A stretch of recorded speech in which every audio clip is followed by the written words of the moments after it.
Queria inicialmente aqui agradecer aí o professor Raoni pelo convite, né, e parabenizar aí o IGDP pela iniciativa, o 13º workshop. E é sempre bom a gente estar aqui falando sobre inovação, né, que é um tema tão importante para a gente, acho que ainda tão pouco falado, né. Eu vou compartilhar um pouquinho nesse início aqui. Mas é algo que a gente realmente tem que, né, falar, promulgar mais, e esse tipo de fórum aqui é super importante, por isso que, obrigado, Aone, pelo convite aqui, atendi na hora, tá certo? Falei assim, deixa eu olhar aqui, se eu estiver disponível, eu estarei aqui em BH para participar. Bom, primeiro, apresentar rapidamente aqui a Q4Tech. Né? A Q4Tech é fruto de uma joint venture que nós tivemos. Como foi dito aqui, eu trabalhei 30 anos na IBM, me aposentei em 2017, criei a Quantum 4, com o foco em gestão de inovação e fomento. E, posteriormente, o 4 são dos 4 primeiros sócios da Quantum, né? Que eu sou o CEO da empresa, e nós formamos com outros 3 sócios que participaram, então é por isso que o 4 é de 4 cofundadores. E, posteriormente, nós criamos a Q4Tech, que é uma joint venture com a Tecni Methods, que é aqui de BH, e o Júlio, que é o CEO da Tecni. Então, nós criamos a Q4Tech com um foco específico em médias empresas. É o mesmo foco que a gente já tinha anteriormente na Quantum, de gestão da inovação com fomento, só que com foco maior nas médias empresas, né? E vocês vão entender um pouquinho por quê. Eu vou falar aqui de fomento em geral, vale para todo mundo, vale para as grandes e para as médias e pequenas, mas a gente tem dado um grande foco, o Raoni também, aí, inclusive no último livro dele, esse foco grande das médias empresas, que a gente vai ver que é parte do problema que a gente tem de inovação e empreendedorismo no Brasil, vem das médias e pequenas. Né? Então, essa aqui é a apresentação aqui da Q4Tech, então. Eu vou trazer aqui algumas métricas comparativas do Brasil com o mundo. E aqui começando por uma correlação que existe, né, entre países desenvolvidos e países mais inovadores. Tá? Então, assim, não são todas as métricas de correlação, mas essa correlação é uma delas que é válida. Né? Então, a gente vê que dos 15 países mais desenvolvidos, 9 deles estão na lista dos países mais inovadores. Então, assim, eu peguei esse ângulo, que não é o único, tá certo? Para explicar por que um país é desenvolvido, mas é um dos parâmetros para dizer o seguinte, um país inovador normalmente é um país mais desenvolvido. Aqui, o que é um país desenvolvido? Parâmetros de IDH, você tem PIB per capita, educação, saúde, está tudo lá dentro. Então, ou seja, tem um arcabouço interessante de estarmos lá, e um dos parâmetros importantes é, esses países são inovadores. Tá? Bom, se isso é verdade, a gente não pode ter essa situação que eu vou mostrar aqui do Brasil muito mais tempo. A gente tem que, de uma vez por todas, começar a reverter isso. Tá? Nós somos a 8ª maior economia do mundo, certo? Quando a gente olha o Global Innovation Index, o Brasil é o 50º país em inovação. Tá? Isso não condiz com o que a gente tem em termos de mercado, capacidade, etc. E aí eu trago alguns parâmetros, porque esse é um debate que eu tenho tido aí, na apresentação, eu fui um dos criadores, né, na época que eu presidi a IBM, nós criamos a Mobilização Empresarial pela Inovação, a MEI, dentro da CNI, né, eu fui um dos co-criadores na época, né, com o Jorge Gerdau, o Pedro Passos da Natura, o Horácio Piva da Klabin, o Fred, que era presidente da Embraer na época. A gente criou essa mobilização que existe até hoje, porque a gente olha para alguns desses parâmetros e como que a gente pode desenvolver e mudar esse cenário. E a gente não tem conseguido mudar na proporção que a gente precisa. A gente vê que o país investe pouco em termos de proporção, né? Uma das proporções que a gente olha é o percentual de investimento com relação ao PIB. O Brasil investe 1,2%. Obrigado. Enquanto a gente tem países como a Coreia, que, vamos lembrar, na década de 80, o nível de desenvolvimento da Coreia, principalmente na área industrial, era o mesmo do Brasil. Olha onde a Coreia está hoje, olha onde o Brasil ficou, em termos de inovação e desenvolvimento. A Coreia é mais de 4% ao ano, tá? Em percentual. Os Estados Unidos e Japão, mais de 3%. A China, 2,9%. Por aí vai. A gente, 1,2%. E aí, uma das coisas que né, nem sempre meus amigos empresários gostam de a gente abordar dessa forma, mas nesses países, o setor público coloca 50% do fomento e o setor privado coloca 50% do fomento. No Brasil, o setor público coloca, eles colocam um terço do setor público, 2/3 do privado. No Brasil é 50-50. O que isso quer dizer? O setor privado comparece menos no Brasil do que na proporção dos países mais desenvolvidos. Tá? E a gente está puxando isso, pessoal, porque se a gente não entender que o setor privado também tem uma participação importante na inovação e no atraso da inovação, a gente não vai mudar isso. E é muito comum, e parte do que a gente discute na MEI é vamos parar de apontar o dedo um para o outro, né? A gente aponta para o governo aponta para os empresários e fala assim, olha, o problema está aí, a gente não sai do lugar. Porque a gente precisa melhorar os dois, ou seja, nós precisamos melhorar o 1.2 para padrões internacionais e precisamos olhar esse balanceamento, onde o setor privado tem o maior gap hoje. Tá certo? Então, dados e fatos. Tá? Então, a gente tem um cenário que é muito ruim, de 50ª posição. E não bastasse isso, nós tivemos agora 3 meses atrás, né, o IMD soltou esse estudo junto com a Fundação Dom Cabral, que é o Índice de Competitividade Global, que de 67 países nós estamos na 62ª posição. Né? Então, aqui, novamente, nós estamos atrás só de Peru, Nigéria, Gana, Argentina e Venezuela. Né? Então, assim, não dá para a gente pensar que a gente não esteja numa posição melhor, sendo a 8ª maior economia do mundo. Isso não é sustentável. Na prática, o que vai continuar acontecendo é que os países vão continuar passando a gente e a gente vai ter consolidação no topo da pirâmide, não vai ter desenvolvimento social, as empresas talvez sejam menos competitivas no futuro, ou seja, não dá para ter um cenário positivo com essas métricas. E aqui, de novo, né, eu chamo a atenção, fiz algumas apresentações já sobre isso, também não muito, digamos assim, do agrado da parte privada, mas quando a gente olha aqui, normalmente você vai pensar assim, e é verdadeiro, né? Tempo para abrir empresa, tempo para fechar empresa, isso é tudo governo e está um desastre, está lá no 67, por aí. Só que eu puxei de novo, né, para chamar essa atenção do setor privado, somos a 61ª na eficiência operacional. O que está lá dentro? Educação e gestão, habilidade financeira, produtividade da mão de obra, transferência de conhecimento, habilidades linguísticas, que são fatores, de novo, principalmente privados. Então, de novo, né, aqui acho que a gente tem um público misto, a gente tem academia, privado, público, não importa. Nós não estamos numa posição que a gente não olhe para isso como um problema que precisa ser endereçado. Né? A gente não conseguiu entrar nem em governo, nem no setor privado suficientemente, que isso é uma pauta de desenvolvimento. Se é verdade, aquele primeiro chart. Países desenvolvidos normalmente são países mais inovadores. Se isso é uma vertente de verdade, a gente precisa resolver essa situação aqui. E aí, na CNI, a gente tem feito muitas pesquisas, né, por ângulos diferentes, né, onde a gente teria principais problemas. Isso está em todos os lugares. E algumas pesquisas mostram, e aí vocês vão entender um pouco o foco do que eu falei aqui da Q4Tech, que o grande problema que nós temos vem da pequena e média empresa. Tá? As pesquisas que a gente tem, então são várias lá na CNI, mostram, para uma pergunta como essa, que a sua empresa tem atuação em produção comercial no exterior, a gente diz o seguinte, a grande empresa se resolve. Por quê? Ou ela tem uma atuação, olha a diferença, a grande empresa, 95% delas está conectada a uma cadeia no exterior, que seja ou por produção ou por área comercial. Ela está num país ou ela produz nesse país. Então, ela se insere na cadeia. Olha as pequenas e médias. O outro ponto.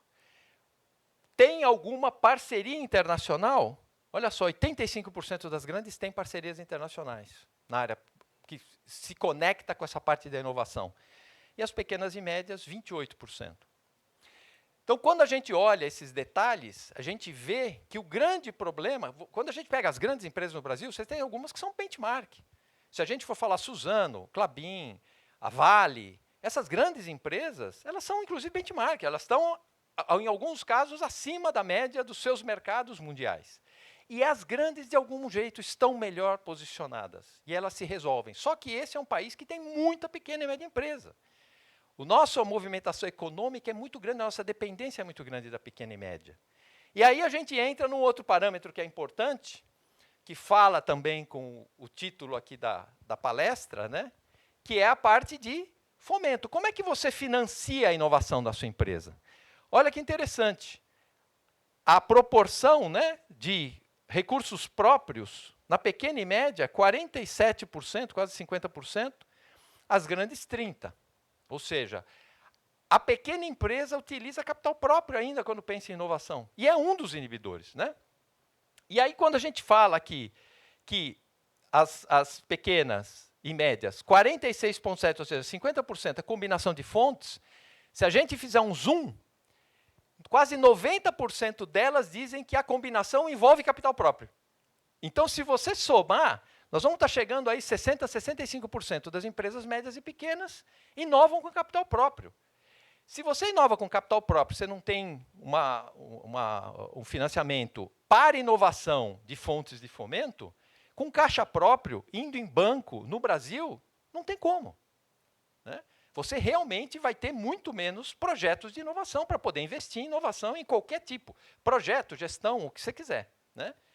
E aí, uma das pesquisas também, dentro da pesquisa que a gente pergunta, é por que vocês não conseguem? Por que vocês não usam capital de terceiros e só capital próprio? E aí, 32%, muita burocracia, 35,7%, faltam fontes e linhas de fomento e 18% praticamente alto custo. E esse é um cenário, pessoal, que não é totalmente verdade mais hoje. Só que as empresas não sabem. E isso é parte de por que a gente está conversando aqui, tá certo? Talvez aqui, como o Horácio Piva sempre fala, a gente às vezes junta esses fóruns que a gente fica aqui falando para os convertidos. Né? Talvez todo mundo aqui já saiba disso.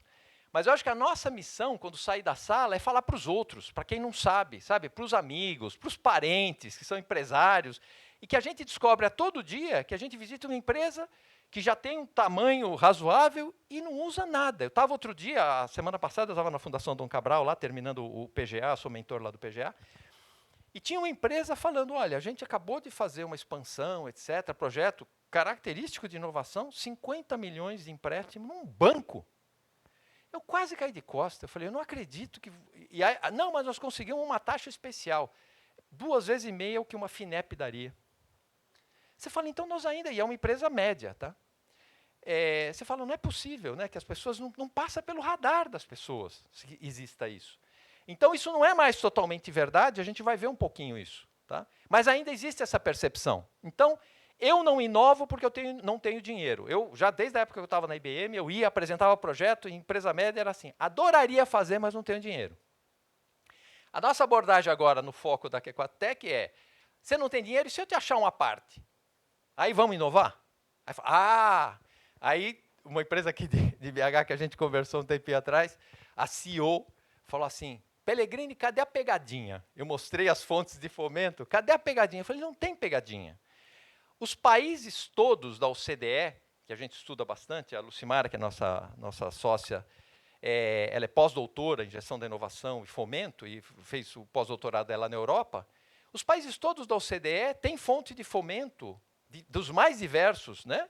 Tributário, financeiro, etc. Para quê? Inovação tem risco. O governo participa do risco porque assim você está mais estimulado a correr esse risco com funding externo e você, em teoria, poderia se transformar numa empresa mais inovadora, mais produtiva, mais competitiva, cresce mais, paga mais imposto, volta para o cofre público. O princípio é esse. Existem até métricas na Europa, nos países da OCDE, que mostram esse ciclo virtuoso. Né? Então, a gente tem que acreditar nisso, mas primeiro precisa saber. Né? Então, acho que aqui, o papel de vocês, se eu não estiver contando nada novo aqui para vocês, pelo menos é entender que tem um mundo lá fora, principalmente das médias e pequenas empresas, que eles não sabem que isso aqui existe. Tá? Então, levar isso para essas empresas, eu acho que já nós vamos ter feito um grande benefício para a sociedade em geral. Então, considerando esses dados todos, a gente acredita realmente que a iniciativa de implementação, de gestão da inovação, de processos de inovação, são muito importantes serem conectados com fontes de fomento, principalmente nas médias e pequenas. Tá? E isso aqui é um cenário não exaustivo de um monte de fonte de fomento que você tem quando você quiser falar de inovação. Tá? Isso aqui é do Brasil, né? Esse país aqui. Aí você pode discutir, é suficiente? Olha, ou é comparativamente igual outros países? Lógico que não, né? Nos países mais desenvolvidos os números são maiores, mas tem muito dinheiro que às vezes não está sendo totalmente utilizado. Tá? Então, aqui a gente vai falar um pouquinho de alguns, tá? Eu falo de um aqui que deveria ser, a gente falava lá fora, até o Rony falou, vamos continuar essa conversa lá dentro, porque isso aqui é parte da apresentação até, né? A lei do bem existe, pessoal, há 20 anos, né? Em 2025 completa 20 anos. É um processo super bem estruturado hoje no país, é um dos mais maduros, né? Onde você faz o quê? Você implementa projetos, eles têm características que, se forem inovadores, existem regras para isso, e que são bastante amplas, e que, se for inovador, você toma esse benefício de volta no imposto de renda, da proporção de 20% a 34%. O que isso significa? Se investiu 1 milhão em projeto que se qualifique como inovação, você vai lá e toma um benefício de 200 mil reais de volta no seu imposto de renda. Então, é um benefício tributário muito importante. Aí, falando das métricas que a gente falava lá fora, o primeiro item aqui em cima, né, você tem que estar operando aqui em regime de lucro real. 150 mil empresas brasileiras hoje operam em lucro real. Tá? Isso pega várias médias e pequenas também. Principalmente as médias. As pequenas nem sempre, porque ela não opera em lucro real, é o presumido. Só que das 150 mil, sabe quantas mil hoje utilizam lei do bem no Brasil? Menos de 4 mil. Você vai falar assim, não é possível. 150 mil empresas poderiam ter direito. Aí a gente conversava lá fora. Tem um segundo parâmetro aqui, que são empresas que apresentem lucro tributável no ano. Então a gente pode dizer, não, mas o Brasil tem estado com anos difíceis, etc. Nem todas as 150 mil tiveram lucro. Se não tiver lucro, você não consegue ter o benefício, porque você abate do imposto de renda. Se você não teve lucro, você não paga imposto de renda, você não pode abater. Mas vamos cortar pela metade? Eu não acho que 50% das empresas que operam no lucro real deram prejuízo. Mas se fossem, são 75 mil. Continuam sendo menos de 4 mil. Então, é desproporcional. As empresas têm que saber disso. Eu fiz uma apresentação outro dia lá em São Paulo, num fórum, e depois uma pessoa, e falei de lei do bem, e uma pessoa, depois que estava no painel, falou, nossa, Pellegrini, que bom que você falou de lei do bem, porque esse é um negócio que eu nunca entendi por que as empresas não utilizam, ninguém fala disso e você falou. Eu falei, eu também não, estamos igual aqui, porque eu não entendo como é que você tem um benefício de quase 20 anos e só 4 mil empresas utilizam. E, por incrível que pareça, as 4 mil empresas, a maioria delas são as grandes, né? E as médias não usam, né? Eu vou depois abrir só até o final aqui, depois eu abro aqui, falei com o Raul, e a gente abre para umas perguntas, tá bom? Bom, então, lei do bem. Depois, Embrapi. Nós estamos aqui, né, próximo aqui no ambiente, junto ao UFMG, tem 3 centros Embrapi dentro do UFMG aqui, dos 89 centros hoje espalhados pelo Brasil. Embrapi também, eu participei, a Embrapi nasce dentro da MEI. Né? A gente lá na MEI, a gente foi lá para o Fraunhofer, na Alemanha, estudar o que o Fraunhofer fazia. Fraunhofer é quem cunhou na indústria 4.0, esses termos tal. Ele é do governo alemão, é uma entidade do governo alemão. A gente foi lá 11 anos atrás, né, estudar o que eles faziam. E o que eles fazem é do governo alemão. O governo alemão colocou para acionar mais forte a tripla hélice. Então, você pega a academia, você pega os centros de pesquisa e as empresas, e o governo alemão põe dinheiro. Na época que a gente foi lá, eram 72 centros de pesquisa. Então, põe as pessoas para fazer a pesquisa, as empresas põem os seus projetos e também põem gente, e o governo alemão punha dinheiro. Né? Nós voltamos para cá, desafio primeiro, o Brasil não tinha nem 10 centros do governo, né, que pudesse ser. Então, nós tivemos que criar a Embrapi com 2 objetivos. O primeiro é certificar centros de pesquisa, né, porque eu ouvi muito de empresas, quando a gente começou a operar a Quantum, a primeira empresa, 7 anos atrás, que a gente ia nas empresas, falava de um processo como Embrapi, o pessoal falava, eu já tive esse negócio de ir lá na universidade, peguei um professor e 2 alunos, eles vieram aqui, o professor ganhou uma bolsa, foi para os Estados Unidos e me legou na mão. Então eu falava assim, Embrapi não é isso. Embrapi é um centro certificado que demonstra competência, que demonstra que tem projetos, vai conseguir entregar e tem um processo estruturado de avaliação dos centros que tem conversa, inclusive, com as empresas para saber se está cumprindo ou não está cumprindo o seu papel. Então, tem um lado muito profissional aqui na Embrapi, quando a gente criou.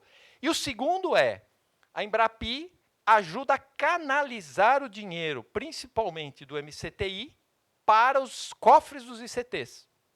Porque no início, quando a gente criou a Embrapi, o governo falou, bacana, vocês certificam, e aí os centros vêm para mim, pede dinheiro e a gente aprova ou não aprova. Nós dissemos, não vai funcionar. O governo, por definição, vai ter um processo lento. Então, vamos fazer o contrário. Vocês injetam dinheiro nos cofres dos ICTs e vocês auditam os ICTs. Eles têm que prestar conta do que eles estão fazendo para saber se são projetos de inovação realmente. E é isso que está já há 11 anos funcionando com números super representativos para o portfólio do Brasil. Né? Então, a Embrapi, e aqui é investimento, gente dos ICTs e dinheiro do governo federal não reembolsável, o pessoal usa a fundo perdido, eu acho horrível, né? A fundo perdido parece que está queimando dinheiro. Né?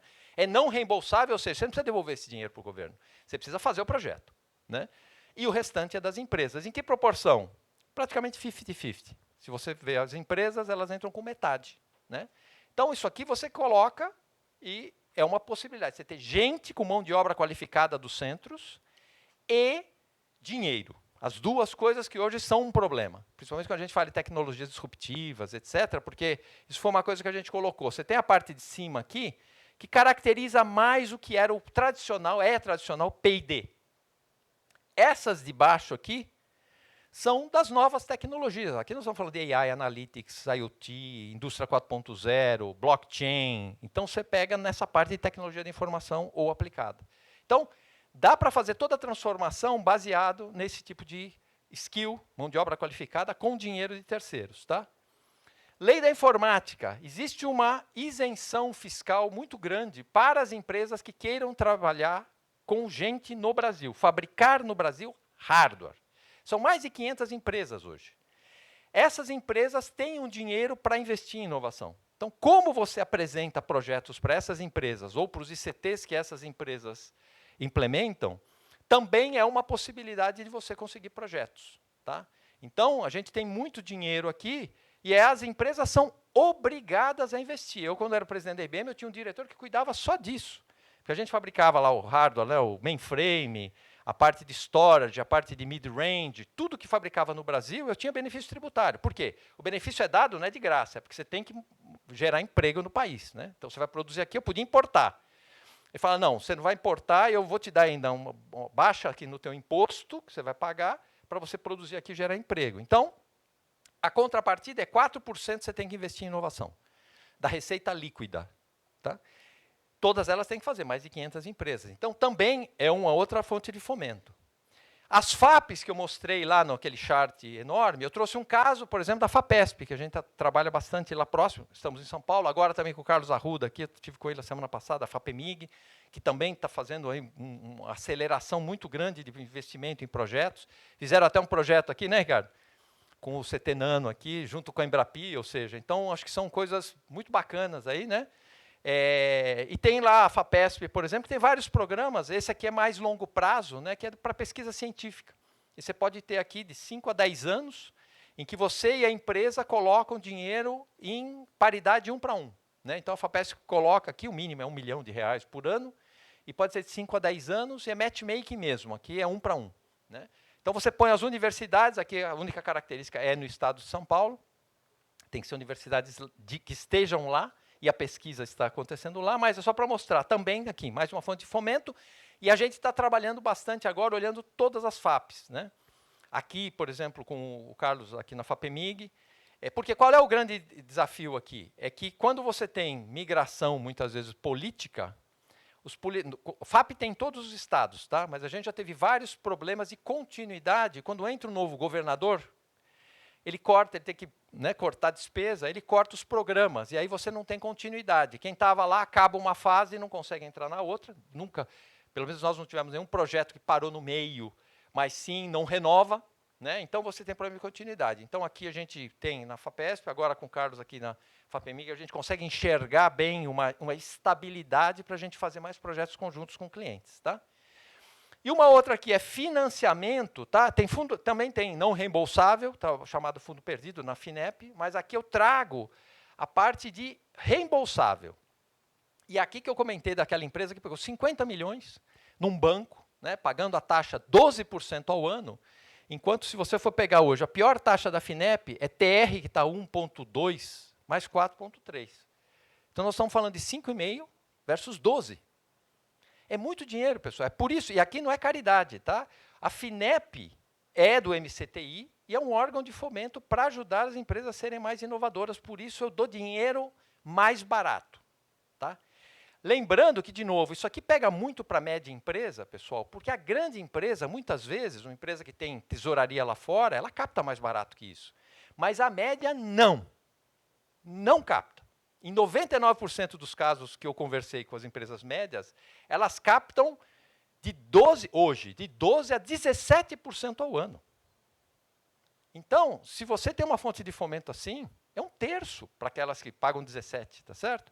Então, não saber que isso existe, agora, é óbvio, você tem que qualificar os projetos, que tipo de inovação você tem. Então, tem uma parte, toma um tempo, né? Teve uma explosão aqui depois que a FINEP anunciou em abril do ano passado TR como base, teve uma explosão de casos e aí a fila aumentou, o tempo de resposta é lento. Então, tem um monte de coisa aqui, mas que tem um dinheiro muito bom para inovação, aqui para financiamento, isso existe, tá?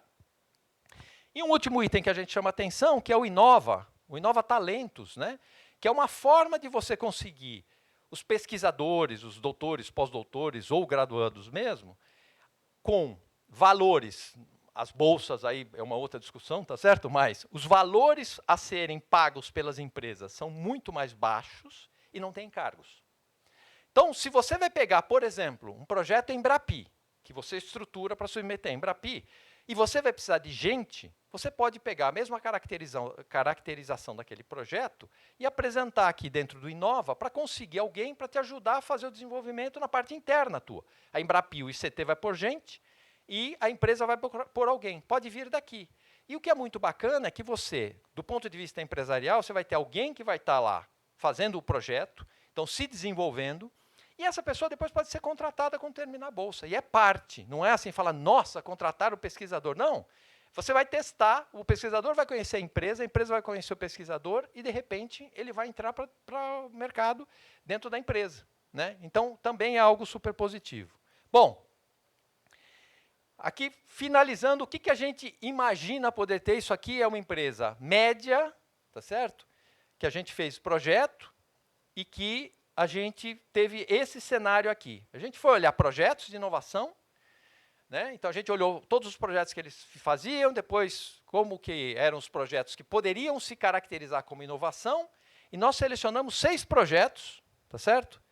Que no consolidado davam 7,41 milhões. Aqui dados precisos, tá? O que a gente fez? A gente envolveu ICTs da Embrapi, porque aqui são 6 projetos, então a gente chamou vários ICTs aqui para conversar, e esses ICTs fizeram propostas, e a gente sempre chama mais de um, simplesmente porque para ter cocriação. E a gente educa as empresas que isso aqui, Embrapi, esses trabalhos, não são RFP. Porque quando você começa a chamar alguém que seja um provedor externo, o pessoal logo de compras já pensa, oba, vou pôr no meu processo, ponho todo mundo na fila aqui, espremo todo mundo e compro mais barato. E não é isso, é cocriação. Cada um tem uma abordagem diferente, e inclusive as propostas não são iguais. Alguém fala, eu prefiro fazer fase 1, fase 2, fase 3, o outro já faz uma fase só. Então, já aí você não consegue comparar, né? Então, a gente pegou e ajudamos a empresa a montar todo o processo de avaliação. Eles selecionaram os ICTs, e os ICTs, através do Fund Embrapi e das pessoas, 3,84 milhões. Tá? Então, dos 3,57 que sobraram para a empresa, eles fizeram o financiamento, eles fizeram o investimento, voltou 20,4% para a empresa pela lei do bem, ok? Portanto, sobraram 2,84 no final do dia para a empresa investir, ao invés de 7,4. A única coisa figurada aqui desse nosso case do cliente é que eles não fizeram FINEP, porque isso aqui foi um projeto que veio antes de virar TR, era TJLP. A TJLP, embora fosse mais barata do que a TLP, que era o que o BNDES sempre atuou, eles ainda conseguiram manter TJLP, ainda não era muito competitiva, tão diferente de um mercado de financiamento de banco.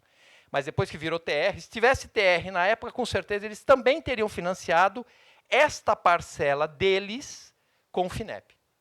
Então, esse tipo de composição, pessoal, todo mundo pode fazer. E olha só, quando a gente fala, lá, voltando lá nos 30%, com 40%, tudo que o pessoal falou, por que eu não inovo? Porque eu não tenho dinheiro, as fontes de financiamento não existem, etc. Olha como existe. Se você fizer isso, você não precisa ter 7,4 milhões, você precisa ter 3,57 e volta a 700 aqui. Você vai ter 2,8 milhões. Com isso, talvez destrave muito mais para você começar a fazer os projetos, mais projetos, porque o que a gente recomenda aqui é que você pegue o teu pipeline aqui. Olha só, a gente tinha um conjunto aqui, pessoal, de 15 projetos. Nós selecionamos 6 para fazer essa rodada. O que você faz quando você tinha já aprovado 7,4 milhões e agora vira 2,8? Tem quase 4 milhões e pouco que você achou. É o que a gente brinca. Você achou agora? Eu não te ajudei a achar 4 milhões? Porque isso aqui estava no budget já. Estava aprovado. O CFO aprovou, todo mundo aprovou. Então sobraram 4, certo? Sobraram entre aspas. Este delta eu vou aqui e o que eu faço? Antecipo projetos que eu não tinha budget. Estava no backlog do ano que vem. Eu puxo 1, 2, 3 projetos. Portanto, eu giro. Que a gente brinca, isso aqui é o turbo da inovação, né? Porque se eu sei alguns projetos, depois a gente tem que discutir, né, Rony? Dentro da tua estratégia de inovação, os seus projetos falam com a estratégia, etc. É o outro capítulo que a gente evolui depois disso aqui. Depois que a gente começa a fazer essa máquina funcionar, a gente entra na gestão para valer, né? No momento inicial, nós não vamos nem questionar. Falar assim, onde é que esse projeto fala de estratégia? Que muitas vezes a empresa fica silêncio na sala. Falei para o Raoni aí ontem, a gente teve uma conversa dessa com uma empresa aqui, silêncio na sala. Esse projeto aqui, da tua estratégia de inovação, onde é que ele se conecta?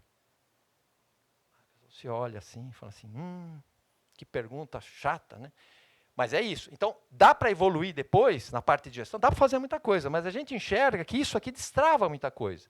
E aí, pegando até aqui um pouquinho, aqui, tive o privilégio aqui de ler em advance aí o livro do Raoni, brilhante, o MDR 21, isso aqui ajuda a trazer resultados de curto prazo para você começar a convencer a empresa que esse negócio funciona. Sabe? É por isso que a gente entra muito por aqui.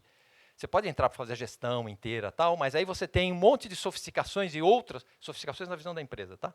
Coisas necessárias, mas aqui você já começa a mostrar, falar assim, olha, aquele projeto a gente conseguiu fomento, aceleramos e já mostrou resultado. Alguns desses projetos aqui já vão gerar resultado de curto prazo. Porque nessa seleção aqui, a gente coloca, seleção de proposta, a gente coloca uma lente mista. Aqui não tem projeto só que vai dar resultado daqui 3 anos, não. Tem que dar alguma coisa de curto prazo para mostrar, a gente usa a expressão show that is real. Né? Me mostra que é real esse negócio. Porque aí os céticos, que sempre tem em toda organização, eles começam a se converter. E aí quando alguns entram no barco que eram céticos, os outros começam a olhar e falar, Raoni não acreditava, agora ele está aí suportando. Cara. É melhor eu pensar diferente, porque alguma coisa que ele viu, talvez eu ainda não vi.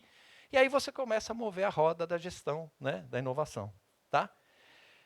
E aí, eu vou passar muito rápido e eu abro para as perguntas, tá certo? Aí a gente entra nisso que eu estou falando, porque com mais dinheiro fica mais fácil a discussão de gestão da inovação.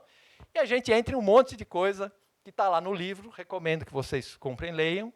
Né? Qual é a missão principal, quais são as diretrizes, olhar essa parte de horizontes de inovação. A gente dá um mandato, você vai criar um hub de inovação? Qual é o mandato desse hub? Ontem a discussão, o pessoal fala assim, não, a gente cria uma área de inovação separada, junto, etc. As perguntas não são essas. É o que você quer fazer? O que você quer focar? Você vai criar uma área de inovação para resolver que tipo, que área de foco, que problema de negócio você está resolvendo, e aí você vê quais são os mandatos que você vai mostrar. Depois você vai pegar qual é o teu roadmap de crescimento, como é que está a sua estratégia de olhar, tipicamente aqui, o H1 não é sempre de curto prazo, mas normalmente é resultado que você possa estar a inovação no teu core business, aqui um pouco mais longe. Eu acompanho como que isto aqui está no teu roadmap de crescimento de 5 anos, 4 anos, o que quer que seja, e como é que estão as métricas depois. Então, eu faço esse alinhamento estratégico. Aqui nós vamos ter que discutir organização, né? Que é a parte de baixo lá do do gráfico lá, Raoni? Você viu que eu li mesmo, né? E você olha, como é que você vai atuar? Tem empresas mais tradicionais que a gente começa por aquela estrutura hierárquica, mas já nos times embaixo você monta squad. Outras não, outras já vão para um tombamento, estão mais maduras. Não importa, a gente tem que ter essa flexibilidade. Se vai criar um centro de inovação aqui, você pode ter várias formas. Você pode ser um departamento, você pode ter uma unidade com fins lucrativos ou sem fins lucrativos. Você pode criar um ICT, inclusive. Né? Então, a gente faz esse tipo de análise também. Inovação aberta, como é que você... E lembra que aberto não é só startup, né? Nas médias, principalmente empresas, eles nunca consideram ICT. Então, você fala assim, inovação aberta, o pessoal fala, é uma startup, imediatamente, quando fala, né? Alguns não estão acostumados a trabalhar com o ecossistema. Então, fala de startup, e startup é super importante. Só que eu tenho alguns desenvolvimentos que eu posso trazer o ICT, inovação aberta é tudo que não é interno da empresa, né? Inclusive clientes e fornecedores. É cocriação, isso é open. Né? E aí você olha, qual é o tipo de estrutura de colaboração que eu faço para ter uma gestão integrada de inovação. Né? KPIs sempre tem que ter medidores, tá certo? Não dá para você não assinar cheque branco, é o que eu brinco, né? Dá um limite de crédito lá para o pessoal da inovação, fazer alguns test and learn, etc. e tal, para não quebrar a empresa. Né? Principalmente no roadmap de desenvolvimento, faz algumas coisas incrementais, tal, mas libera para você fazer e tem que medir. Né? Então não vai ser o que eu costumo dizer. Inovação você não vai colocar necessariamente a receita do mês, a receita do trimestre, como as empresas são medidas, mas tem que ter medição. Né? Não é dar lá dinheiro e falar assim, bom, e agora esses caras voltam aqui 4 anos para contar a história. Não. O que você vai descobrir, o que você vai testar e me mostra o que você está aprendendo. Ainda não teve outcome, não tem problema, pode ser que demore 1 ano, 2 anos para ter algum outcome, mas o que você aprendeu na trajetória? De repente eu já descobri o que não dá para fazer. Tá certo? Ou não deveria fazer. Medidores, a gente sempre usa dashboards para você medir todo o que você está fazendo na empresa, né, baseado no que você quer medir. E, por último, não menos importante, como é que você utiliza todo o engajamento organizacional de todo mundo. Né? Isso é uma base que tem que engajar todo mundo para você fazer desenvolvimento, empoderar, compartilhar e comunicar e fazer um ciclo virtuoso onde todo mundo tem que inovar. Esse é um debate gigantesco, com uma grande empresa, inclusive a gente teve esse debate faz uns 2 meses, onde o pessoal falou, poxa, mas espera aí, não é a área de inovação que tem que inovar só. Não mesmo, é toda empresa que tem. Só que empresas que estão no estágio, talvez não maduro, elas precisam de catalisadores. Aí um hub, às vezes, ajuda, porque é quem come, bebe e dorme, pensa o que as tecnologias que estão vindo, como é que eu posso experimentar. Porque, às vezes, a empresa grande fala, todo mundo tem que inovar. Só que aí eu cobro todo mundo pelo resultado do mês e do trimestre, e o cara que teria que fazer alguma coisa de mais longo prazo, eu não vou fazer que eu vou perder emprego. Então, alguém tem que olhar algumas coisas com um prisma diferente. Agora, que todo mundo tem que inovar, tem. E as grandes empresas mais desenvolvidas, como algumas que a gente falou no início, elas têm um processo bastante já horizontalizado, onde todo mundo inova, todo mundo tem projeto, todo mundo já descobriu, muita gente já descobriu que tem fomento, que tem pesquisador, que tem gente lá fora, utiliza o Horizon da Europa, que é uma fonte de fomento Horizon, a gente tem parceria também com a Enrich, que é fonte de fomento da Europa, né, na comunidade europeia, etc. Então é isso que eu queria compartilhar com vocês, pessoal, acho que tem um caminho, né, e eu acho que dizer que isso existe já é o primeiro passo, para ajudar o desenvolvimento da inovação, que eu tenho a convicção que vai ajudar o desenvolvimento do país. Né? Então, queria parar por aqui, já tinha uma pergunta lá no fundo, desculpa, e agradecer mais uma vez, Raoni. Muito obrigada.